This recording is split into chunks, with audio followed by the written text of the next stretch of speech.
ESquare. We think smarter to simplify your life at work.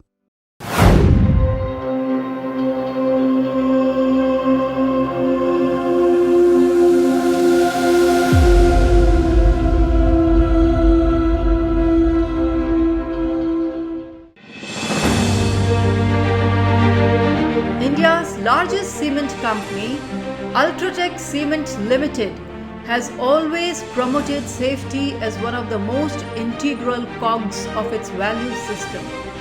Their safety excellence journey, under the guidance of their corporate safety head,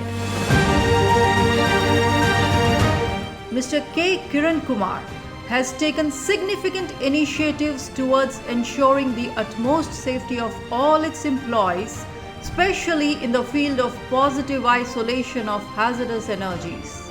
Mr. Kiran refers to LOTO as Sanjeevani, the life-saving practice, and walks the talk by implementing all three phases of Lockout Tagout at all their sites.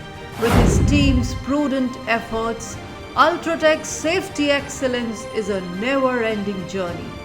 Leaders lead by examples.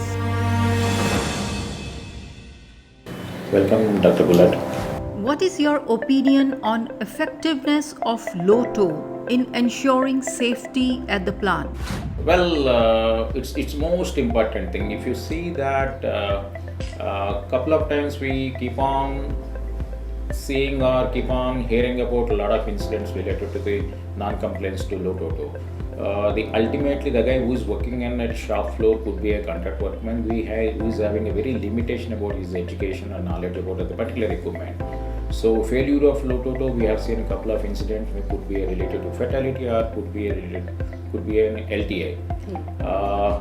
I would say that it's like the word we use in Indian mythology like a Sanjeevani kind of thing in LOTO.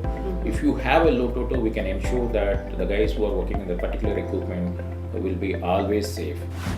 So please elaborate your LOTO system. Yeah.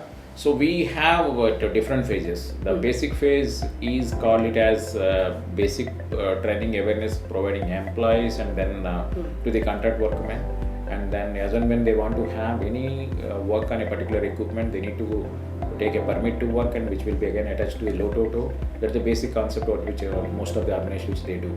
The next level what we are having that we have a PFDs. That means each equipment will have a flow diagram which talks about the types of isolations required. Could be a gravitational, maybe an electrical, pneumatic or radiation, or could be in other requirements. So what we do that based on the PFD, we have trained those people and then we have mapped the people who are actually authorized people who can do the isolation. So the level 2 kind of thing, and then level 3 is that what we are doing that we are creating a standard champions at respective location. Now ULTRATECH is the third largest cement business in the world excluding China, and now we are at 117 million and then way forward we are going to cross 120 plus million, and so we are keep on adding new units in every year. That's what past few years what we have seen as far as our company is concerned. So what we are doing that we are creating standard champions. So the idea is that the guy who is working inside the premises could be in a maintenance of the process or the operation guy should know what is meant by LOTO. So how many LOTO champions do you have at each site?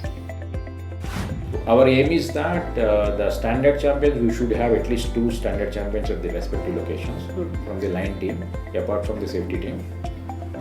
And then we have created so far 398 champions at 50 locations because we took a drive to have more than 2 initially because it's again we have some floating manpower kind of thing, so that will support.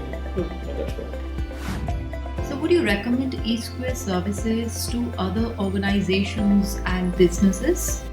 Yeah, definitely. So ESquare is the manufacturer who understands the subject. So it would be really helpful if ESquare can come up and then share that particular thing, because predominantly most of the people, including the senior most people in the organization, LOTO talks about electrical. They didn't think about beyond that. I would say that beginning of my career I worked with chemical companies where they really understand everything. but in remaining part of the businesses, they think about only electrical. So since the ESquare is the leader in this particular Lotto, it is highly recommended that you can come back and you can share with your experiences, and then it is really helpful for the businesses. Please describe your Lotto deployment strategy. Lotto deployment, we have again authorized people. So the way we are controlling this deployment is that we allow only the authorized or trained person who actually are permitted to do the Lotto. That is one. And then the second thing is that most of our units have a independent key box at the MCCs, so that each feeder will have its own different kind of set of box. So when the permit, when somebody wants to have a permit, when he approaches to the electrical, I will give an example of electrical, then that electrician will go to the load center, and then he will apply the lock on a particular feeder, he will switch off that one, and then we will place that particular thing outside the MCC of in the box. So then the guy whoever wants to have a Lotto, and he will go there and he will apply the lock on that. So that way we are actually having a control over that particular system. So are you happy with ESquare quality? Absolutely. In fact, I'm happy that you asked this question because when we compare with other vendors, because my role is that being a head for the ULTRATECH safety head, so to identify a proper vendor, and also we should able to give the quality product. So quite sometimes what we see that, or quite often what we see that my commercial will say that let's go with the L1, L2 kind of thing. But in Indian context, if you see that there are so many vendors who actually manufactures, but it doesn't have any quality. But I'm happy that the ESquare products are absolutely good and which are actually supporting us. In fact, we have pushed back the number of units, and then we are restricted to not allow substandard quality products into the system. That's one of the good examples which I've seen. What is your message for handling the hazardous energies? My message would be that first we need to understand the process. That's the four most important thing. One must understand the process, and then we should have equipment-based PFDs. That is the second requirement. Once we understand the process, once we have a PFDs, then we need to ensure that implementation of Lotto with a quality product. There are the three requirements which will ensure that the guy actually who is working on that particular equipment will be always safe.